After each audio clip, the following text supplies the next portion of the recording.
After a lengthy intro and progressing several hours into the game's main quest, Assassin's Creed Shadows eventually gives you the option of switching between two protagonists, each with their own unique playstyle. In this guide, we'll walk you through both characters to help you decide which character you should play as you progress through the story and take on various challenges. A quick note before we get started, the game does intend for you to actively utilize both protagonists, so by the end of this video, you'll be able to make the most informed decision on who is best for the task at hand based on your preferred playstyle. And with that said, let's dive into which character you should pick in Assassin's Creed Shadows. Iga's rebellion stands in the way of harmony.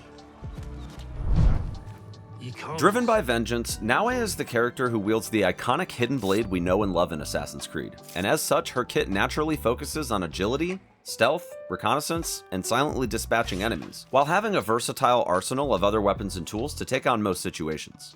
If you're familiar with previous Assassin's Creed games, you'll be largely familiar with her skill set. For new players, these are skills that allow you to eavesdrop, detect items, enemies, and objectives nearby, assassinate unaware adversaries, and parkour over buildings and terrain, occasionally with the assistance of a grappling hook.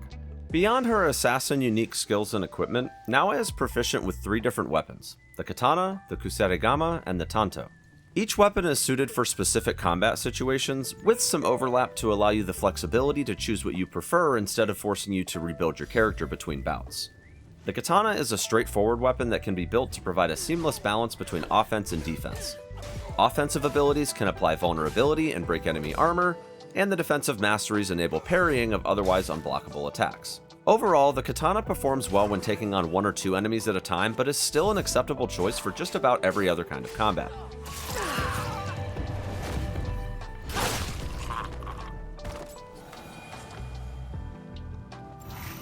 Next is the kusarigama, which is effective for crowd control and knocking down enemies. Vulnerability and daze can be applied with offensive skills, and enemies can be repositioned or incapacitated for a short time to give Naoe the chance to single out enemies from the pack. Overall, the kusarigama is at its best when fighting groups of enemies, but still delivers acceptable performance in a 1v1.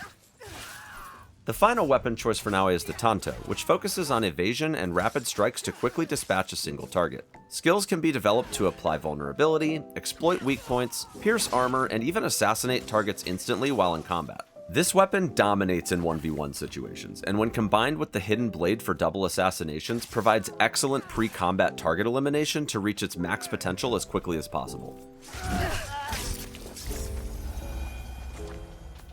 To round out her kit, Naoe can also develop mastery in her tools as well as her shinobi and assassin skills to bring about synergy with whichever primary weapons you choose. Expanding her tools gives you access to bells for distracting enemies while sneaking around, smoke bombs to break line of sight when in combat, as well as kunai and shuriken to assault foes from a distance, in or out of combat. In the shinobi tree, you'll learn to grab enemies and move them somewhere else to assassinate them discreetly, climb faster with the grappling hook, breathe while underwater, negate fall damage, and apply more damage after deflecting attacks. And finally, Naoe is of course an assassin, and in developing her skills as such, you'll be able to use the hidden blade more effectively against all enemy types in tandem with all 3 primary weapons, each in their own unique way. For nearly every situation you might find yourself in, Naoe is equipped with everything you need to get the job done quickly and quietly. Driven by the winds of fate, Yasuke's skills stand in stark contrast to Naoe's. You'll see a glimpse of this during the prologue, but don't expect to see him again until you dispatch Naoe's first few primary targets, which covers the first 8 to 12 hours of the game. After that point, the two will finally meet, and you'll gain the ability to switch freely between both characters while out of combat.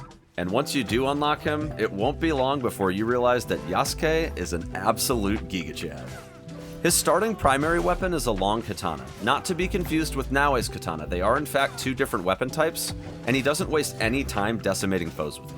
When in combat, you'll notice that he inflicts considerably more damage than Naoe, is noticeably tankier, can hold more health restoring consumables, and also has more adrenaline points for special techniques right out of the gate. That said, his strength does come with a cost. Yasuke isn't exactly discreet and is in fact very, very bad at being an assassin.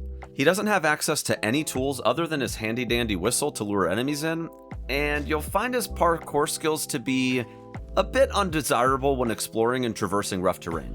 On top of that, the lack of eagle vision can make recon in restricted areas a bit more tedious. It goes without saying, but Yasuke's loadout couldn't be more different from Naoe, which gives him his own unique playstyle well suited for rushing into combat. On the subject of combat, Yasuke has access to 5 different weapon types, with the aforementioned long katana being the one you'll start with. It shares some similarities to Naoe's katana, such as inflicting vulnerability and slicing through armor, but is vastly more powerful at bypassing enemy posture, inflicting critical damage, and even providing self-healing on occasion. Next up is the Naginata, which is a polearm that provides excellent AoE offensive capabilities and has a solid range for single target attacks. It doesn't smash as hard as the long katana, but it positions itself as a solid choice for most fights since you're almost always using Yasuke to rush into a large pack of enemies.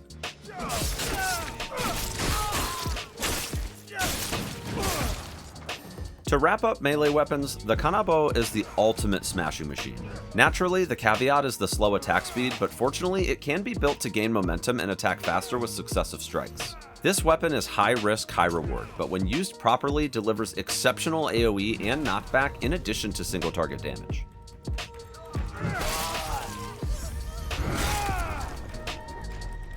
To supplement his melee arsenal, and in lieu of having access to shinobi and assassin skills, Yasuke has 2 ranged weapon choices. The Teppo is a muzzle-loaded rifle suitable for long-range attacks, allowing Yasuke some counterplay when dealing with ranged enemies. It can pierce armor, apply Daze, Bleed, and Vulnerability, and be used defensively at close range. Overall, it's a great choice for picking off enemy snipers, although it suffers from a lengthy reload time, which can leave you open if there are other enemies nearby. And finally, there's the bow. Unlike the Teppo, it works best at close to mid-range, as the further you are from the target, the more the drop of the arrow needs to be considered when aiming. It can pierce armor and apply Daze and Bleed, but lacks the ability to apply Vulnerability. Instead, it has options for poisoning and quietly assassinating targets from a distance. Ranged weapons aren't really at the core of Yasuke's builds, but they do offer some flexibility to give him a degree of ranged and stealth lethality where he's otherwise lacking. To complement Yasuke's loadout, his samurai skills can be developed to give him several essential perks, including access to his own version of an assassination, improved defense, kicking and knocking back enemies, smashing barred doors, becoming unkillable for a short duration. Yeah, pretty much everything you would expect from a Giga-Gen. In short, Yasuke's really only meant for one purpose: to rush in and smash things.